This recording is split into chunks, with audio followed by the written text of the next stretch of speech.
মুশফিকুর রহিম এবং মাহমুদুল্লাহ রিয়াদের দায়িত্বহীন ব্যাটিং ছিল দৃষ্টিকটু।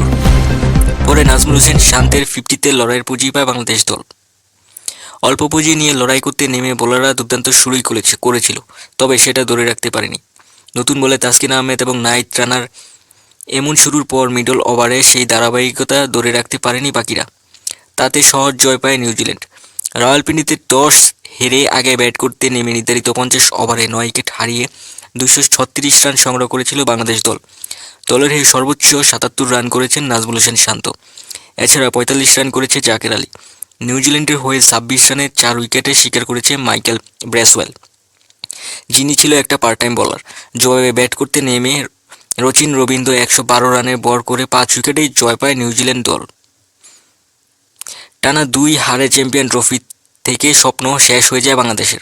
নিউজিল্যান্ডের কাছে এমন হারের পর ব্রডকাস্টে বাংলাদেশের অধিনায়ক শান্ত বলেন, আমরা শুরুটা ভালো করেছিলাম, তবে মাঝের সময়ে দ্রুত আমরা কয়েকটি উইকেট হারিয়ে বসি, যে কারণে প্রপারলি ব্যাটিং করতে পারিনি।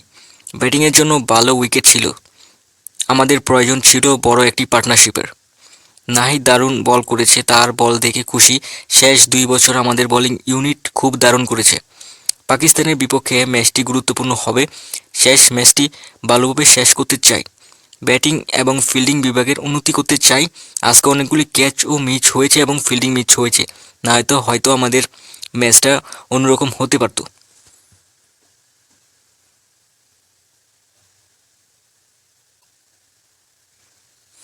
অন্যদিকে আজকে ম্যাচ হারার কারণে বাংলাদেশ এবং পাকিস্তানে একসাথে বিদায় হয়ে গিয়েছে অফিসিয়ালিভাবে। কারণ আজকের ম্যাচ জেতার জন্য নিউজিল্যান্ড এখন লড়াই করবে গ্রুপ চ্যাম্পিয়ন হওয়ার জন্য। ভারত এবং নিউজিল্যান্ডের মধ্যে ম্যাচে যেই জিতবে সেই হবে গ্রুপ চ্যাম্পিয়ন।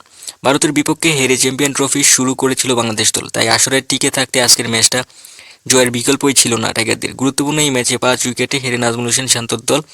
তাতে এক ম্যাচ আগেই আসর থেকে বিদায় নিশ্চিত হয়ে গেছে বাংলাদেশ এবং পাকিস্তানের।